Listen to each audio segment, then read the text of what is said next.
Thank you, John. Evening, everybody. And thank you for giving me an opportunity to take my mind off of the football score yesterday. For anybody who was following that. I'm still crying inside. Anyway, today I'm going to talk about unlocking your potential in Japan. Usually I'm pitching at a technology, venture-backed technology startup sort of audience, so that's the sort of direction here. First of all, a quick introduction of my own connection to, is this kind of good here? My own find a place in the middle. My own connection to Japan. Actually, until the age, maybe I don't need a mic, I don't know. Until the age of 22, actually I had no connection to Japan.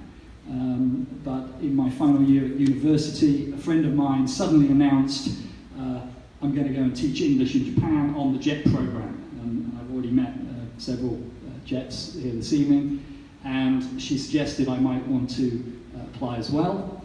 I duly did. And I guess the rest is history, as they say. I ended up spending 2 years in a rural part of Iwate, up on the northeast Pacific coast, and it really was a total immersion in Japanese language and culture for a couple of years. Anyway, fast forward, dare I say it, 23 years to today. I subsequently spent 5 years in the Japanese automotive industry, which I'll tell you about later if you're interested. And for the last 18 years, I've been working with Intralink. We are a international business development consultancy.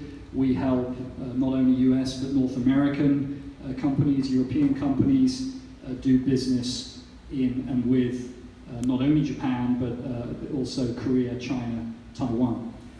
Founded in 1990, so we've actually been going quite a long time. Today we're about 75 multicultural, multilingual staff, about 23 nationalities, I think now.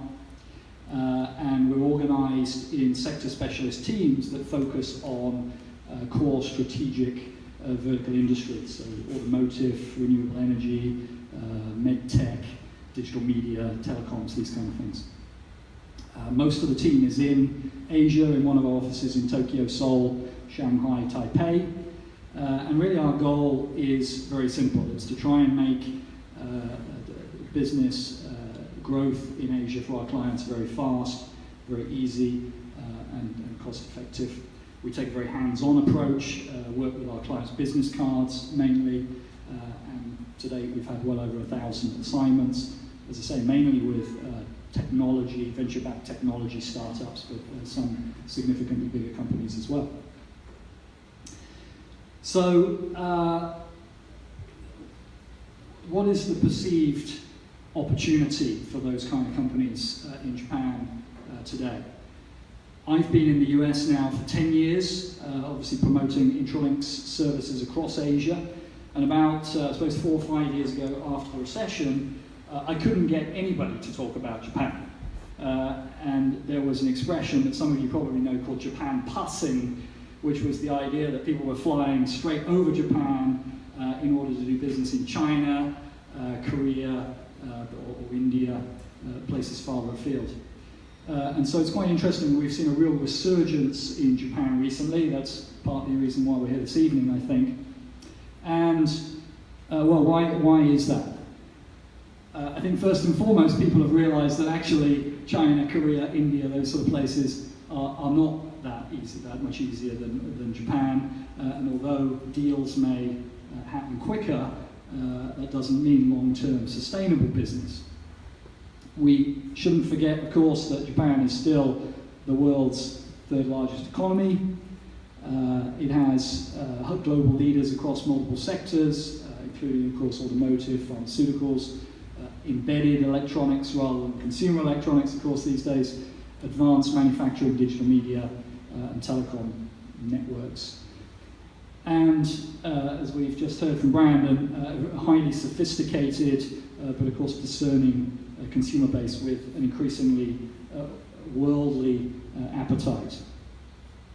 There's also a greater willingness driven, I think, by need, frankly, to buy foreign products, license in foreign technology, and outsource development and services. And there's some very specific drivers, of course, including the double whammy, if you like, of the declining population and an aging population, the Fukushima nuclear disaster and the subsequent energy crisis, ongoing corporate scandals, and of course regional security and competition issues, as well, of course, the 2020 Olympics, which is generating a lot of showcase projects that we've been involved in, or our clients have been involved in.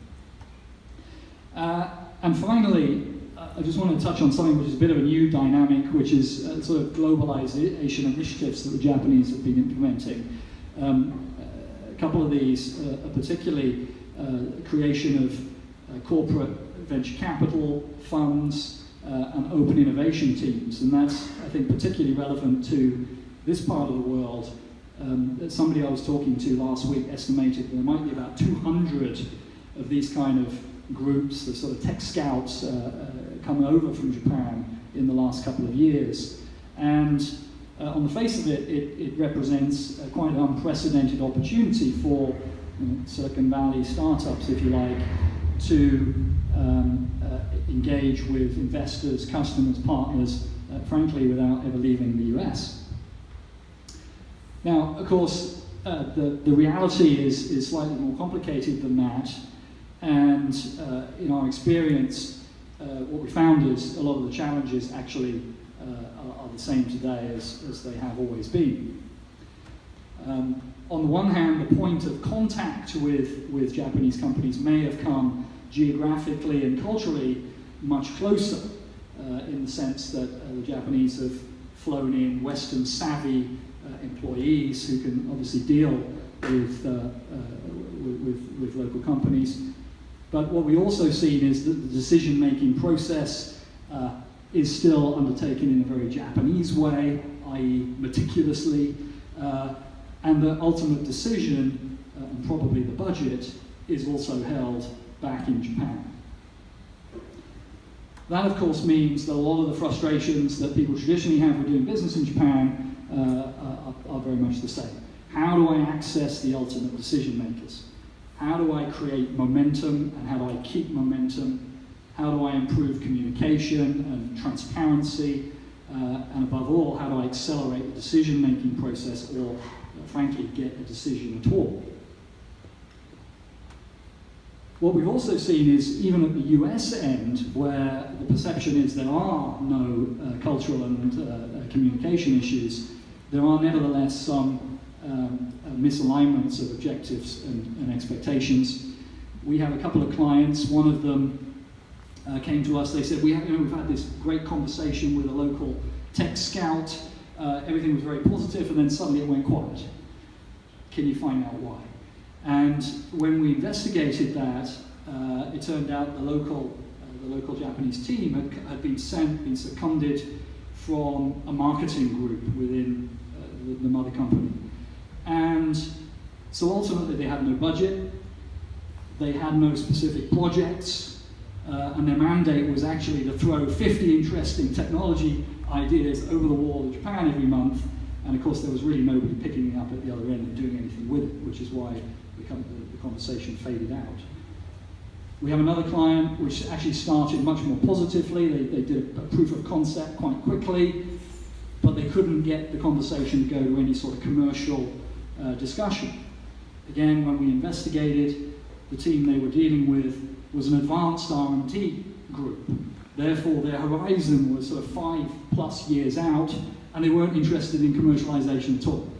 So our job for both of those companies has been to try and work out where in those motherships, ultimately back in Japan, are the teams that have both the need and the ability to take these technologies through commercialization.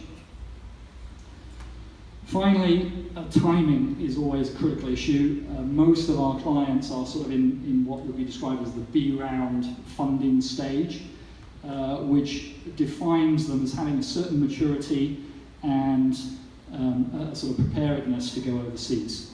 I think what we've seen recently is a lot of companies, on the one hand, who are born global. So actually the first market may not be the US, it may well be an overseas market, and they're pretty well set up. But there's a lot of other companies, early stage, seed round startups, a lot of the kind of companies you meet in sort of incubators and places like this, who are being dragged overseas by the very fact that these tech scouts are sort of local and they're competing for the next great idea. And actually, with particular respect to Japan, that can be quite detrimental because, obviously, as Brian was saying, it's a very demanding market, very demanding customers, and you cannot afford to go too early. So I often tell companies, forget it. Prove yourself here before you even think about doing Japan.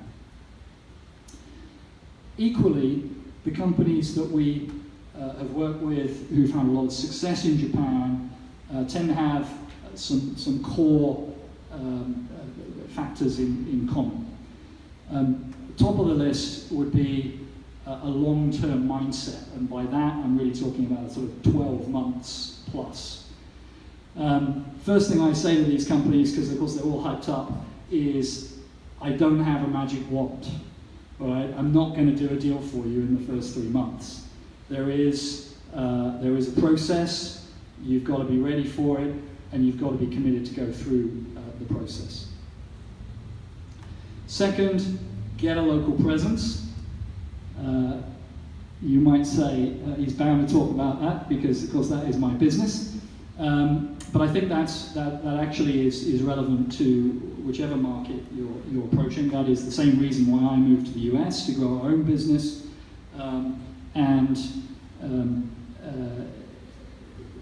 You really have to be able to demonstrate your commitment to the Japanese market in particular. Finally, qualify the opportunity. Again, a lot of companies come to me, they say, I've got a slam dunk. All I need is you to help me push it over the line. The companies I do help, I say, I usually find out about 20 minutes into the first meeting with the customer that really you've just been lined up against a bunch of your competitors and they're doing their due diligence on you. I say to the company, let's do the same to them. Let's line up a whole row of your customers and let's find out where your best opportunity actually is. Finally, focus on your strengths. You know, Japan is can be such a quirky market. It pulls you all over the place, and you can end up doing very, very custom things. Stay with what you're good at. You may, of course, need to localize, tweak your strategy, but do what is proven in your home market before you make them guinea pigs, because they're not very good at being guinea pigs. Finally, do I have any proof? Yes, we have lots of proof. I've chosen some of our clients with some of their successes. 3 reasons I chose these. One, I think it demonstrates the diversity of sectors where deals are going on in Japan at the moment. Even toy retailers, bricks and mortar stores, if you can believe it. 2, these are sizable deals. I mean, we're talking maybe up to $10 million in terms of initial investment or licenses. But more importantly, this is long-term sustainable business, which is really underpinning these companies. And finally, they all happened in that 12-month cycle that I was talking about, which demonstrates that it is, in fact, a realistic time frame to do business. So, to conclude, I think if you have the right technology or product, if you go to the market at the right time, and if you speak to the right people, then Japan actually is a very interesting market in very many ways at the present time. Thank you.